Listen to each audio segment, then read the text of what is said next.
This is Mark Ludwig from the Allegan Conservation District and Sand Lily Farms. I'm actually home. Lovely evening, April 30th, 2013. One of our first nice days, really nice days this spring. And I'm planting trees I bought at our tree sale. Why? Because I live in that house. I filled that tank with propane. And so I want to have a row of trees here. So this mighty wind that comes out of the north across this big open field where the other windbreak, you see the last of those trees from the windbreak. You can see that widowmaker right there. Yeah, nice one hung up in there. That'll be there for a while. Yeah, that's the windbreak. It used to be a whole bunch of those trees, but they're gone now. So we're trying to put trees in here to the north of my house. And I'm going to show you how we put in trees. This is a planting bar. Simple to weld up, or Allegan County Conservation District will be happy to sell you one. But it's basically just a square blade. We put it in there, and especially in these light sandy soils, we can really crank that right down in there. Don't just step down in there once, like that. Jack it open. Make that hole, but then take that thing and just slam her in there a couple of times and make a little deeper hole, especially if you have a little nicer plug to go in that's got a little longer root, maybe a tap-rooted species. Try to get it down in there nice and deep. That's what we're going to do.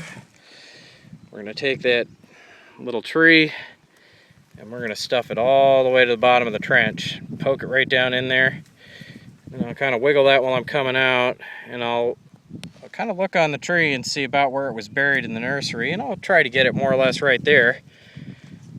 And then you take your planting bar again,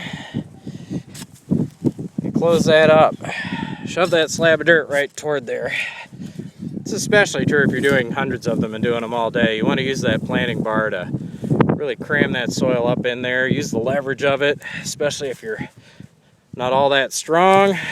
You can still plant a tree if you use that lovely simple machine, the lever. You can pack it in with your hands then.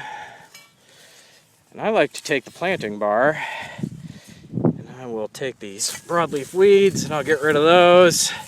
See this nice clump of grass here? That's some clump forming grass. I'll wrench that thing out of there. Throw that away. That's not going to compete with it. Oh, and look at this, people. The dreaded Russian thistle or spotted knapweed. See, a nice deep-rooted weed like that, we can take the planting bar and we just plunge it right in there, wrench that thing right out of there, and I can throw that whole thing right out of there. But spotted knapweed, that's pretty important to get out because they're kind of pretty allelopathic. They kind of make their own herbicide and kill everyone around them. So let's get that out of the way. Anyway, that's planting a tree. A few other things to see at Sand Lily Farms this spring.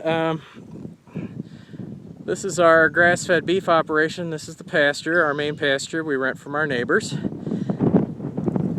it's a little hard to tell with looking into the sun, but we sprayed out about half the pasture and we're going to put it into improved grasses. One of the many good ideas which helps your grass last longer. And just for history, this whole field, everything from here to Bravo, that was all onions and carrots at one point. And now everything but what Todd Farms way down there. Maybe 100 acres or so out of what was well over 1,000. That's all corn now. Even my little farm was built on the money made from onions and carrots. Anyhow, this is Mark Ludwig with the Allegan Conservation District. Living the dream in Section 30 of Clyde Township. Keep checking back with us. Bye-bye.